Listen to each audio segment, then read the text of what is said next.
Hello, and welcome to another edition of Bill and Kipp's Excellent Bible Adventure.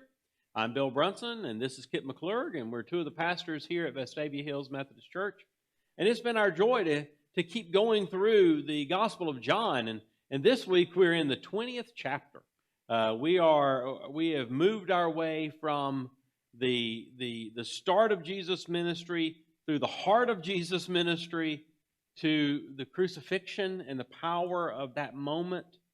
And now, where we left off last time, everything was sad and everything seemed to be bad. Now we're in the 20th chapter and things get to take a turn. Yeah, we brought out some party decorations. We could, if we wanted to annoy folks watching, we could blow on these and have that. But it is, this is the day of the resurrection. And it is a moment of great theological significance because it means that the very Son of God was crucified, that God experienced suffering. The Greek gods, the Roman gods, that was really unheard of that God would experience that. And yet here is this moment where God is, the Son of God is crucified, and now suddenly he comes back to life. Mm-hmm. And it changes everything. And it becomes part of the most critical piece of Christian theology is what happens in our episode today. Absolutely. I mean, and that's why the butterfly is one of the symbols of resurrection. The idea of how the caterpillar goes into the chrysalis and into the cocoon, and in the dark in the tomb of that, something miraculous happens and suddenly emerges the butterfly that is beautiful, and so it's the symbol of new life for many, for us. Well, that's the tomb. We last see Jesus, lifeless body laid out on a keeping stone, being doused with aloes and with spices and wrapped in linen cloths and placed down in a tomb. Kind of quickly, we got to get it done before nightfall, right? Before Sabbath gets here. Yeah, before the Sabbath got there, and now finally Sabbath has passed, and it is early on Sunday morning, and it's time to go out to the tomb. And Mary Magdalene, in John's Gospel, Mary Magdalene's the one that's going out first. She's by herself as she's heading out there. The purpose of going out is there's a job to be done. The men put the body in the tomb. Most people believe that the reason the women go to the tomb, Mary goes to the tomb in John's Gospel, is because the body is going to have to be removed from the tomb, and the women will have to do it right.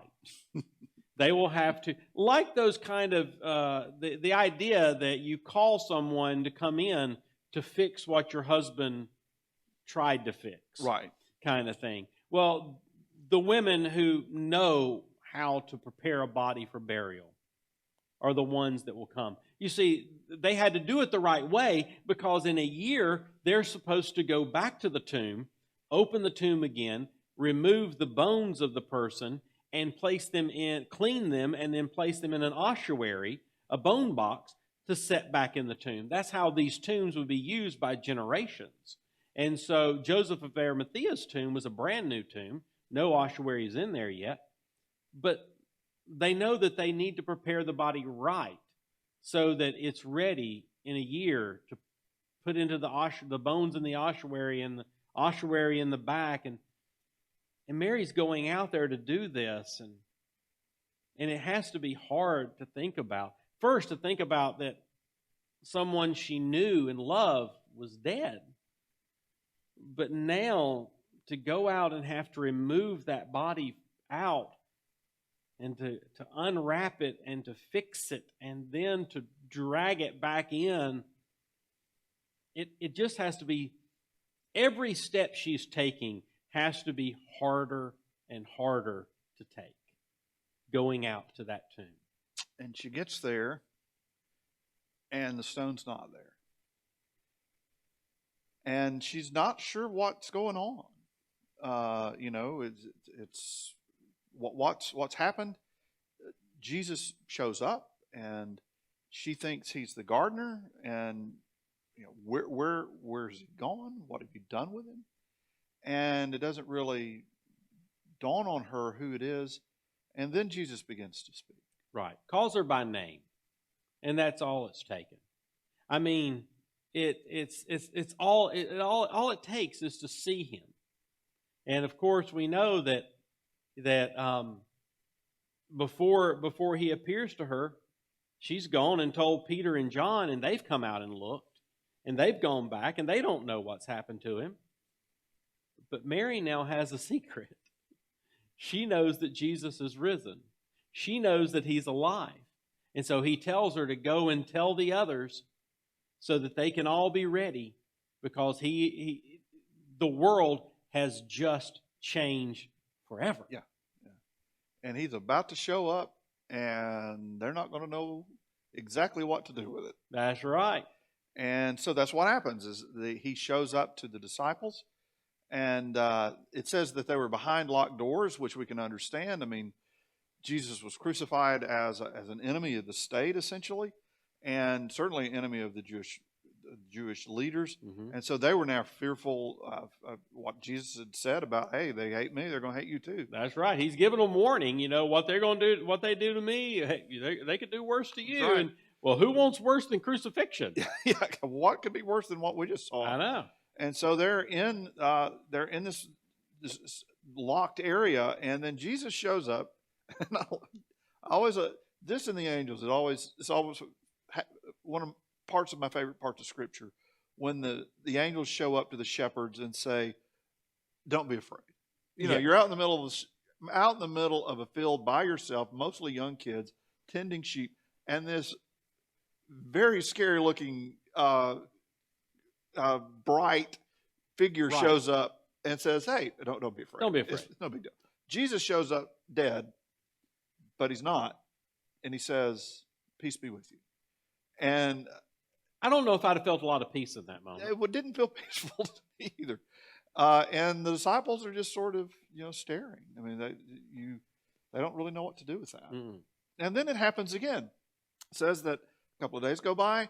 This time Thomas was not with them that first time, and Thomas says, "Look, hey, y'all are crazy. I mean, unless I see those scars, there's no way I'm going to believe this." Well, and over the years, we've given Thomas a lot of flack over this. Yeah. I mean, after all, we call people a doubting Thomas if they have any question about something. Oh, you're just a doubting Thomas. People die. You typically expect that they stay dead. Right. People that die horrible deaths on a cross, even though it's not recorded that Thomas was anywhere near seeing it happen, he knows what it's like. He's probably seen crucifixions before, because the Romans would do this fairly frequently. And so he knows what a crucifixion is like. He knows how horrible this is.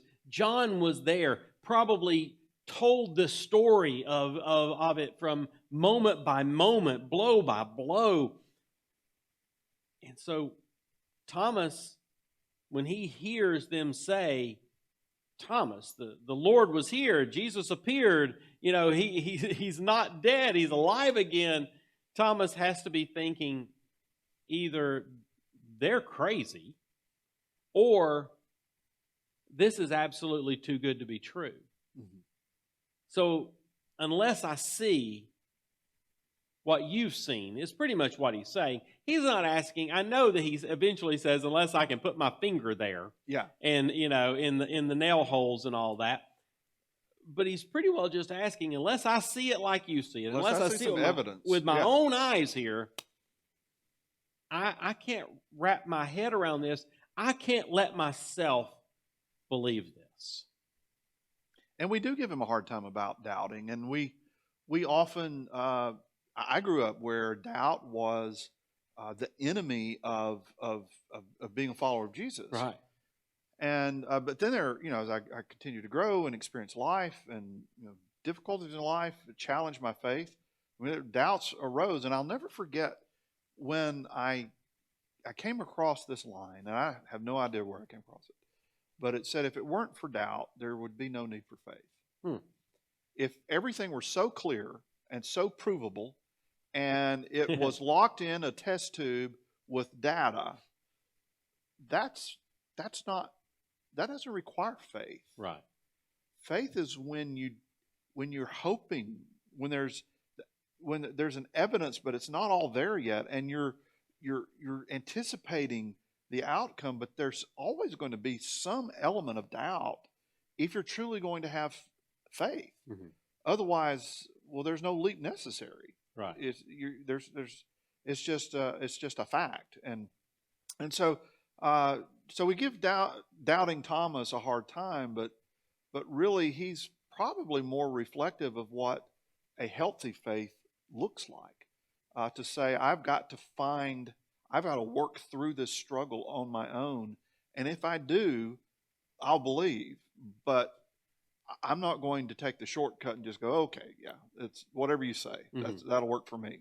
Well, and even when Jesus reappears to the disciples a week later, and Thomas is there, and he sees. Well, Thomas sees Jesus appear. Jesus does not condemn Thomas. Jesus doesn't look at Thomas and say, you are no longer one of the 11 disciples. You have to now leave the group. Turn in your membership card. You're going to have to leave. We're going to have to change the secret handshakes and all that. He doesn't do any of that. He holds out his hands and he tells Thomas to touch and to believe. And blessed are those who don't have to do that, I guess. But he doesn't throw Thomas out because Thomas asked questions. Yeah. And that's what I've always struggled with people who get mad, frustrated, whatever, with people having doubts or asking questions. I've always replied, when somebody's asked me about, their struggle with doubt, I've always simply said, this is the joy of serving our God, who is big enough to handle the fact that sometimes we have questions. Yeah. And loves us enough to allow us to wrestle with questions, and we'll try everything to help us along through that wrestling process, And I think it helped some, as I had children, to realize, me saying, okay, this is the way it is, by the time they hit 12, that wasn't working. No. So my greater job became to help them understand why, to help them understand reality, and to understand how the real world worked. And so often we think, well, God is not going to like it if I ask questions. Well, no, that's a pretty healthy place to be. Mm-hmm. It's in prayer. It's in that conversation. It's in that relationship with God that Jesus was talking about, where we wrestle with these questions, but God is helping us understand the real reality, the spiritual realities of life. And he knows that that's not an easy path, but that he does have trust that eventually we can get there. Yeah, and it's a journey we're all on at different times and different moments in our life, and especially like Thomas, when things are extremely hard, and we're facing realities that we don't want to face. Doubt creeps in, doubt pops up, and God is right there with us as we work through it, as we think through it, as we argue through it. And we're obviously not the first disciple to be in this position. That's absolutely correct. And we won't be the last. Won't be the last. And now it's interesting that we come to the end of this chapter, and John writes this beautiful ending, it feels, to it. He says, yeah, it's like he says, I've written all that I've written in this scroll to testify about the miraculous signs that Jesus performed as he appeared many more times to his disciples. And I've written this so that you may believe. Yeah, and have life in his name, I believe. And have life in his name. And so, it's just this beautiful sort of wrapping it up. This is why I wrote the book. We're done. Yeah, it's a nice end. It is really a well crafted. It's a little bit like the when you get further in the New Testament, and Paul would write these letters that would end in these flourishing ways, and it was almost one of those moments where John is wrapping this up and putting a nice little bow on it there at the end, and it is a scroll that is ready to send out and share with others. But if you'll notice, this is the next to the last episode of John, because there is a second ending, not really a prequel or sequel, I don't guess, but it's a very interesting chapter. It's a little bit like I love television, and I've watched a lot of television. It's a little bit like a Columbo moment, where Peter Falk as Columbo would have those moments where he would ask something, he would talk to the person for a little while, and then he would leave. And then when the person would think, okay, it's all done now, it's wrapped up, Columbo would come back in and go, one more thing. And he would ask some other question. John has wrapped everything up. He's tied it up in a bow. He's rolled up the scroll, and everything's said. Everything's done. And then John goes, one more thing. One more thing.